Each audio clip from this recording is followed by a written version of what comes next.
December 3, 2023, habang natutulog ang 73 anyos na lola sa kanilang bahay sa Manila, biglang may pumasok. Pumaimbabaw siya sa matanda, saka tinakpan ang kanyang bibig at ilong. Pilit na nilalabanan ng lola ang suspect habang sumisigaw. Pero pinaghahataw ng kamao ang kanyang ulo. Maya-maya pa ay iniumpog na ang biktima sa sahig ng 6 na beses na kanyang ikinahilo. Ang suspect tumayo at kinuha ang pouch ng lola na naglalaman ng pera, alahas at cellphone saka tumakas. Sistemang ganon dahil tuloy-tuloy yung ginagawang tatakip nitong tela dito sa bibig at saka ilong ni Lola, pwede siyang mamatay doon. Nanlulumo ako at disturbing itong nangyayari. Kailangan natin bigyan ng hustisya itong at si Lola dito sa ginawa sa kanya. Ang kalulos-lulos na sinapit ng biktima, kagagawan umano ng kanyang mga apo base sa investigasyon. Arestado sa Aurora ang 22 anyos na babaeng umatake sa Lola. Sa Cavite naman nahuli ang kapatid nitong kasabwat daw sa krimen. Pananagutan nila kung ano yung nagawa nila. Ang hinaing dito, ang sinampang complaint natin dito is robbery with violence. Hindi na nagbigay ng pahayag ang dalawang naaresto.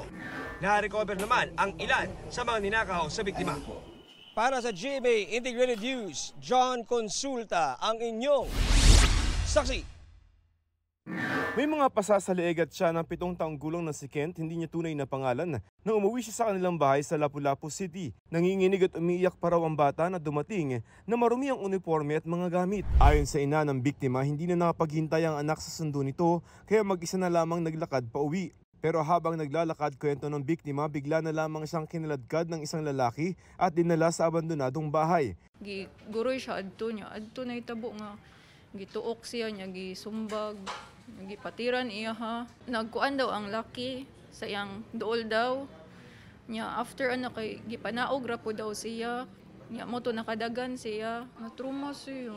Pagkadlaw kini syagit lang siya galit nga. Ayaw ba, di ko ganahan. Base sa paglalarawan ng bata at sa tulong ng Violence Against Women and Children sa barangay, natukoy ang suspect at inaresto. Positibo siyang kinilala ng bata na siyang nang molestya sa kanya.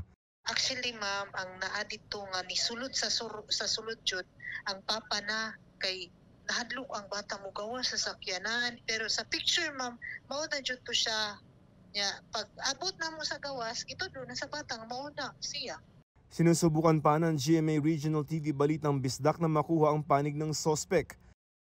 Sa Garchitorena, Camarines Sur, isang babaeng edad 11 ang hindi na nakabalik sa kanilang bahay matapos utusang mag-igib ng tubig noong linggo. Kinabukasan, natagpuan siyang wala ng buhay. Lalo kayang gana na maawat man lugar itong barangay Tamiaon na mayon na ning buhay, ganing mga tama sa sayang pandok, sa mga lawas, may naning saplot. Dinala na sa sentro ng bayan ang bangkay ng biktima para isailalim sa pagsusuri. May person of interest na ang pulisya at nagpapatuloy ang investigasyon. Para sa GMA Integrated News, ako si Joseph Morong, ang inyong saksi.